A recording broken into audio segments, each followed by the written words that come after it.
Hi, everyone. I'm so excited and I'm so happy that we now have really the people who drive what the company is, what Akram Khan company is. So much about the company is also about the pulse of these artists, really. And I say artists in relation to them being the dancers, but also the technical team that really supports the creation and the touring of the work. I'm thrilled to have them with us. I'm just going to very briefly introduce each of them. We have Yenqing, who is in Type 1 at the moment. Hi, Yenqing. Hello. It's so nice to Hello, see you, babes. everyone. And Andre, who is in Slovakia. Hi, Andre. Looking very cool as Hello. always. Marek, who's in Poland. Hi, Marek. Hello. Hey. We have Nico, who is in Portugal at the moment. Hello everyone, nice to see you all. And we have Anne Marie in Hastings. Hi, Anne Marie. Hi.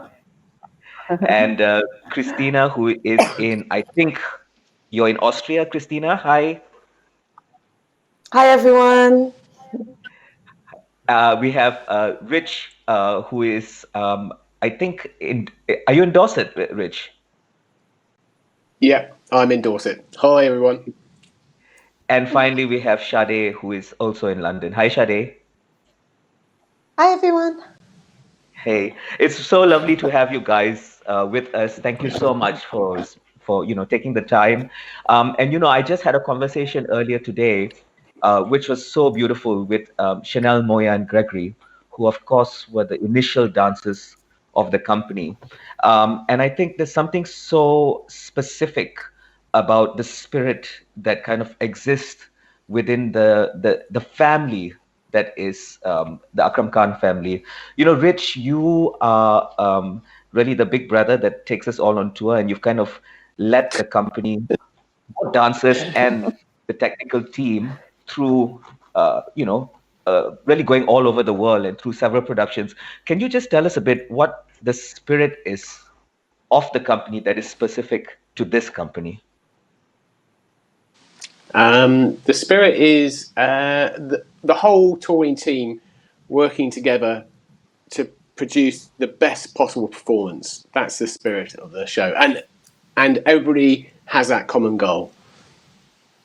I mean, I think there's something very, I always remember with you, particularly, Rich, when we are in the creation process with Akram, there's something very specific about you is that you never say no to him. And we all know that Akram comes out with endless ideas which he wants to explore. And there's something quite special in the fact that you are always up for that.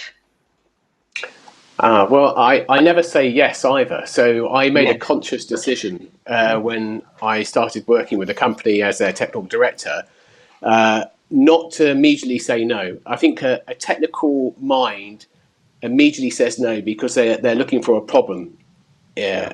What I decided to do is always say we'll go away and look at it and walk away from it, Yeah. figure it out, talk to people that know better than I do, find out how much it costs because that drives a lot of decisions, and then come back with either yes we can do it, or no we can't, or we can but it will cost this or it will mean this. But it's a definite conscious decision not to say no, but not to say yes immediately as well. It's not always easy to do either. No, I'm sure. I mean, I have to just pull it back a bit as well. Talking about the company having a family feel, just for our audiences out there. Equally, as much as Rich is as a part of our family and leads it, his wife Tina is also now with us, and I always say she gives the best hugs in the world. So it's amazing She having sits her there. on board. Andre, you have had quite a long history with the company. Um, Speaking to Chanel just now as well, we talked a bit about Bahok, and Bahok is the production with which you came into the company. But you have grown through the company. I mean, you started off as a dancer in Bahok, and then you went on to Vertical Road, where you also then took on the role as a rehearsal director and a dancer. And then you went on to working in Ipmoy. and you've really now developed a role in the company as a choreographic assistant to Akram's work. Uh, well, how I would start? I think mainly was because I felt like that I reached my point of my success as a dancer. So I Yeah, felt that I would like to also move on somewhere else to another side, how to make a production, to see like how the production is preparing, not just to be in, but I wanted to be fully outside. And that also came because of vertical road when I was rehearsal director and plus a dancer. I didn't have I couldn't kind of always concentrate on one part of the job because I was skipping between two roles. So Itmoy yeah, was very good for me in that I could very much concentrate on just on one part of it.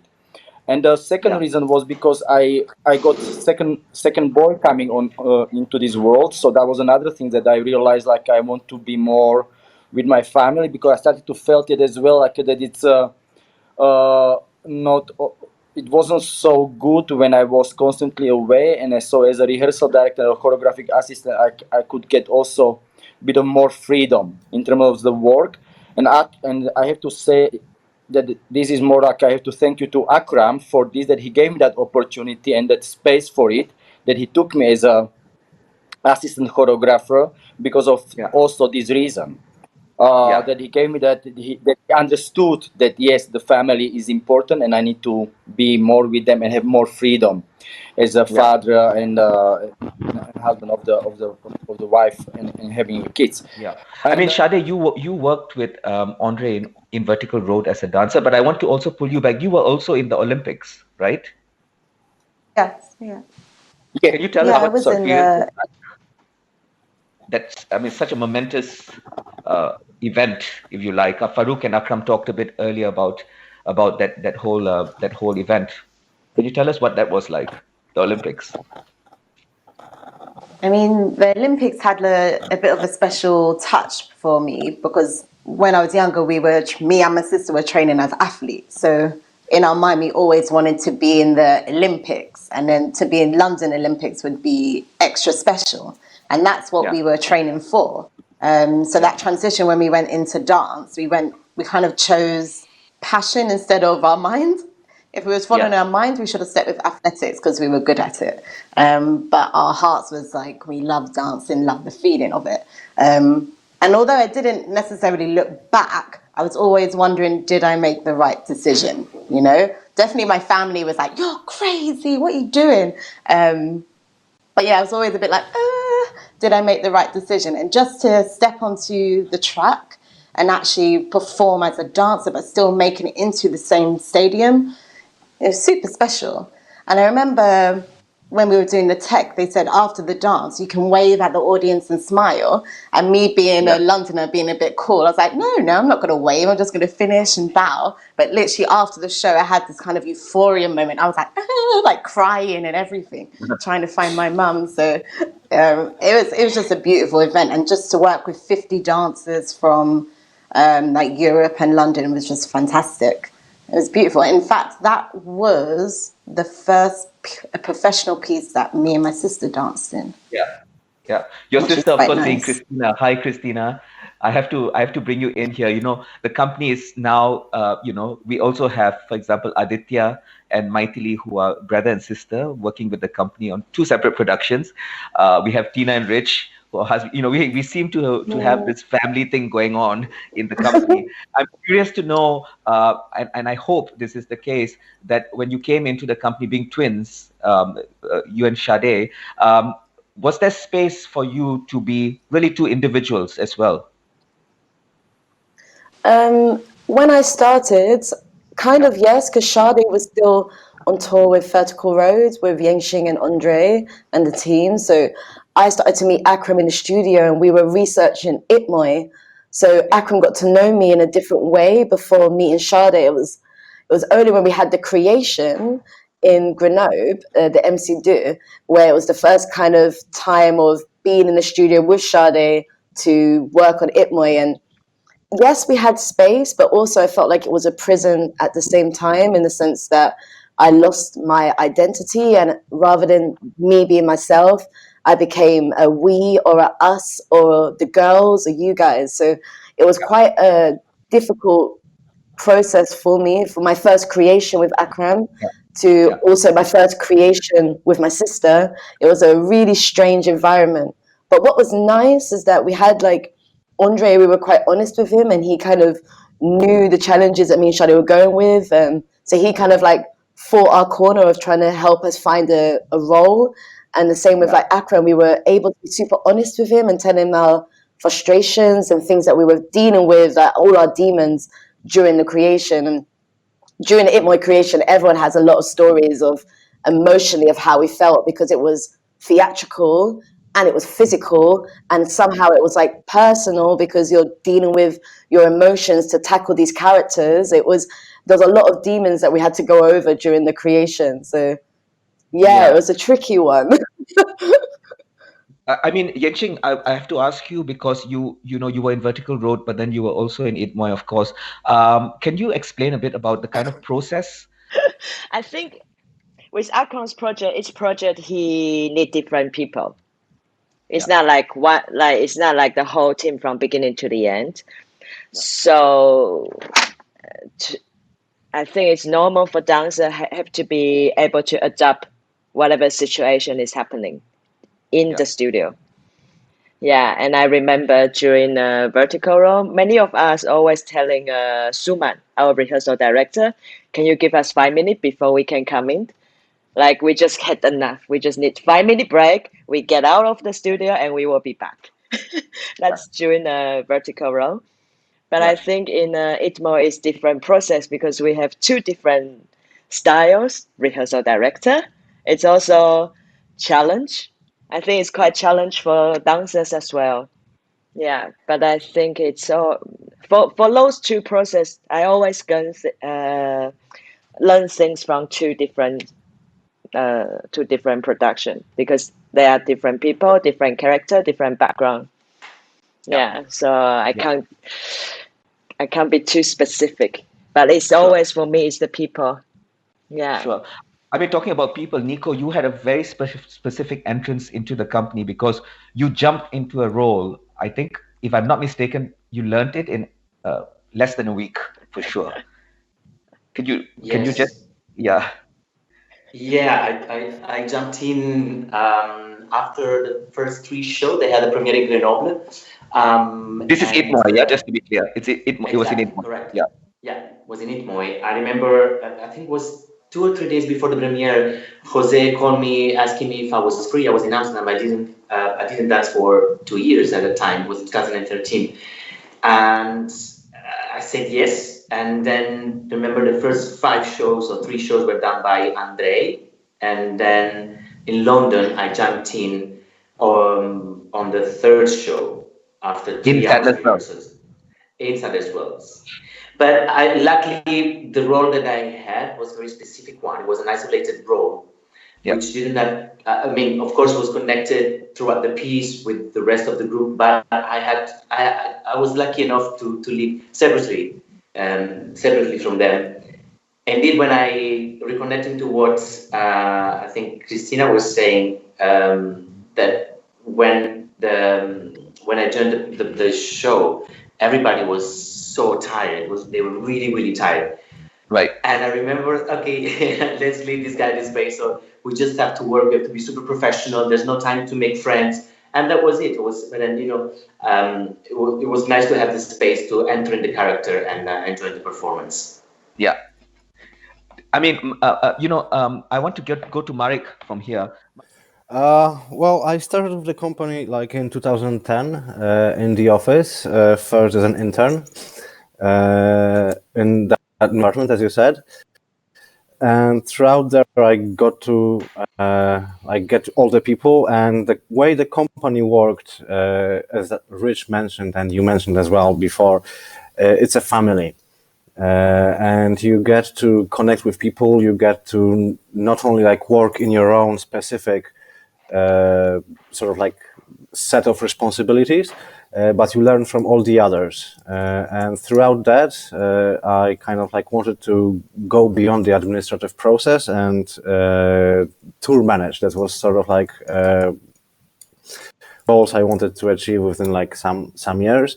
But being in the theater and working with all the people, and especially Rich and then also Anne-Marie, I kind of like rediscovered my love for the stage itself and for the stage work. And I must say that this is something that I have been very passionate about since the 2013 when the change happened. And Yeah. I think I find for myself, this is what I absolutely love to do. I love to put my hands like into use, so to speak, and see things being built on the day and get the satisfaction from knowing that by the end of the day we can have the dancers on stage, we can go through the rehearsal, and the next day we have the piece ready to let the audience in and let them enjoy the work. Yeah, that's beautiful. Anne Marie, I mean, you are such an important part as well of the company, I think. And it's what Marek was saying. I think there's something also quite special about someone who you're with backstage, who not only, of course, does their job and gets you ready, etc., but who ignites you with a particular kind of energy of care and love and lightness that is so important for dancers. And I think you have always kind of given that kind of energy. I mean, you have some hilarious moment with some of these dancers. Please tell us some stories. Well, with It Boy, I had a lot of fun with Nico because we used to have our to paint him. You used to have to paint him, Can you yeah. hear me? Yeah, I used to have to paint him as well. Full body. So full body, and we used to put on Madonna or Kylie or some loud music, Lady Gaga, and have a dance around, and then I would basically chase him around the room with the paint to keep him so that I could paint him and so that we could get on stage. So yeah, that was one of my best times. I miss that. I miss painting your body. I mean, I have to say, as a rehearsal director, it always used to be baffle me as I walked backstage before a performance to hear Madonna really loudly coming out of rooms. It wasn't my choice. That's what I'm saying. Usually, this notion of family in a company can be a very tricky and sometimes a challenging notion because it sometimes can mean that it compromises the level of the work because everyone is so close and so friendly. But I feel in this company, there's something about the intimacy between us that actually pushes the benchmark uh, and the rigor for the work to get stronger. Well, yeah, of course, like I like how I would say it.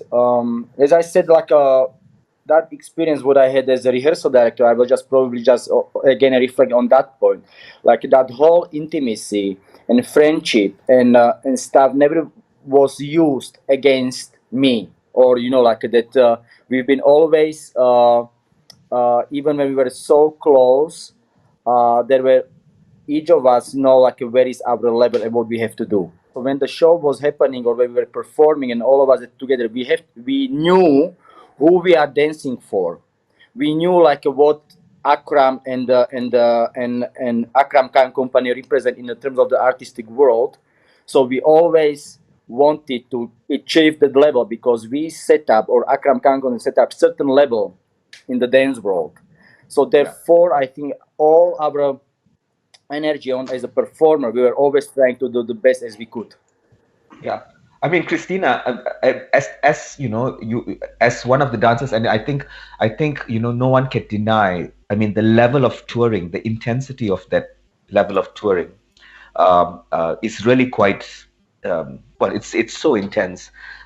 Between you as dancers, how do you sustain that element of, yeah, not settling for the work to just be reproduced every night, and not coming to a point that you're so comfortable with each other that it lacks a particular tension? I find with his work, it's kind of impossible to repeat because it has this kind of like journey and this story. So every time you enter the piece, whether it's like Vertical Road, Itmoy, or Kosh, like it provokes something from you that you have to allow yourself to enter it and get taken on this journey. It's just very difficult to repeat. You have to kind of recreate the moment. What's nice is that in between the dancers, like I find everyone inspiring. Like everyone that I'm dancing with, there's something about them that it teaches me something and it pushes me, so that when we're performing, like there's this like kind of endless energy bouncing off each other, and it's a conversation. We're enjoying ourselves. We're getting lost backstage, and then you've got Marek at the backstage, like take the rope, take the rope. Like it's just literally this whole teamwork and vibe that we work together, and it is exhausting, like 100%. Like Australia, we went to Sydney, and it was something about it that all of us were exhausted. And I think Andre wasn't there at the time, but like I remember talking to Rich, and there was just like all of us were like, "How are we gonna do this?" But it's just something about we all came together, and the lighting, the music, the costumes, the personalities, and the movement. It forces us to come together and like we go for it. I think the role of the stage manager is such a specific role, and I always say, I think for any dancer, one of the most vulnerable and intimate moments that they can have is just before they step on stage, and the person who is usually next to them is either just one of their fellow dancers and the stage manager. Now you've had that relationship. You've seen basically all of us in our most private moments just before getting on stage, including Akram himself, because in Xenos, you're the one who pushes him onto stage. I've always been curious to ask you this. What what do you feel? What sense of emotion comes from you when the performance has finished? Because there's such a level of emotional investment that you place onto the dancer with care. Well, once the performance is finished, it might be the end of the work for the artists themselves, but like for us on the technical team, it's not fully finished yet until, for example, all of them go back off stage. They get off out their costumes. When we find out if everything is okay, for example, some of them may get injured during the performance, or they might need like an ice bath to deal with the strain that was on the body during the show. So we continue to work after the show. So our energy levels still remain sort of similar. And Yeah. as you said, like it's important to recognize those moments when the artists feel vulnerable. And for me especially, it's sometimes just to go or an artist and like call them a darling, because they are all my darlings, and I like to take care of them, give them a hug, find out if there is anything else they need to maybe restore the physical / mental comfort after the performance itself. So for us technicians, the work finishes much later, and only after that I think we get the sense of the relief that, okay, the stage, lighting, sound, everything went fine. Our artists are okay. They left the theater, and only then we can relax. I mean, you put it so beautifully. I mean, it's such a combination and a balance of sustaining this kind of professional discipline and getting the job done, and knowing the artist individually well enough to know how the most human word or point of contact can make such a difference. But can I just add something? Something Christina said about creation. All the shows that Akram has produced are like children. So that the creation is the conception, and then they're born into a premiere, and then it's our job as dancers and technicians and technical managers and stage managers to nurture this show, to allow it to grow. Absolutely. And it reaches an age when it's in its prime, and then, like everybody, myself included, it goes over its prime, and it settles, and that's normally when the show naturally ends, or it takes a few years off the road, or whatever we do, or we change over the dancers and the technicians. And for me, that's always been the thing about the shows. They're constantly growing. It's like watching your children grow up. My children are 20, and working on Akram's show is like watching my girls grow up. I was going to say the one time that sticks in my mind with Vertical Road was Tunisia. I don't know if anybody else remembers Tunisia, but we went there just after the Arab Spring, and it was just horrific. We turned up at midnight where we would have started 12 hours earlier, actually 18 hours earlier, and there were 6 tons of rubble on the middle of the stage with this rake, which was, I don't know, 5%, maybe more, so something like this. And there was one man, one bucket, one spade to get rid of this 6 tons of rubble. And it literally was 6 tons of rubble. And the electrician had a hole in his arm from being electrocuted that day. It was just horrendous. And Arthur and myself, there was a hole in the ceiling, that's right. Arthur and I worked through the night. And then Anne-Marie, Lucy, Peter came in the morning. It got to 3 o'clock when we normally have a rehearsal, and we still got this rumpled old dance floor on the stage that needs cleaning. And I remember this man appeared from nowhere, and he said, "Hi, would you like a drink?" And I said, "Oh yeah, I'd love a drink." Yeah. And he goes, I said, "Are you with the theatre?" He goes, "No, I was just passing. Sort of thought I'd pop in, see if anybody wants a drink." And he bought me a drink. He bought Anne-Marie a drink, and he bought Lucy a drink. And then I turned around, and it was like this magic had happened. There was Anne-Marie, Arthur, Lucy pulling, stretching this dance floor, cleaning. I had to tell Andre, who was the dance director, that we couldn't have a rehearsal, which is really dangerous for the dancers. But there was no way I could get them on the stage. I think we did actually get on stage at 6 o'clock. But that night, somebody sprinkled magic dust over that whole theatre, because the show, although it was really mentally hard for us, both as dancers and artists and technicians, it was magical in that venue. The people who come see that show had never seen something so amazing all their life. And that's what makes AK shows so special, is that moment of magic dust. And I always think that one show in every 20 has that little sprinkling of dust on it, and you get the little tingles of hair on your back, and you just think, oh wow, yeah, that's really special. And that was so beautifully put, Rich. Thank you so much for that. Just to conclude off, I just want to go one by one, and if you could just give me one word that makes you think of your time with the company. If I start with Anne-Marie. I would say unique. Thanks. Yin-Ching? It's, unbelievable, unique.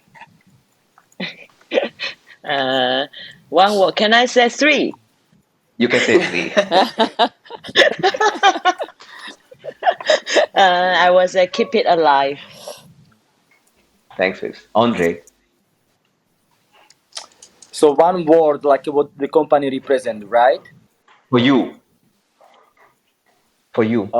Respect. Respect. Nico.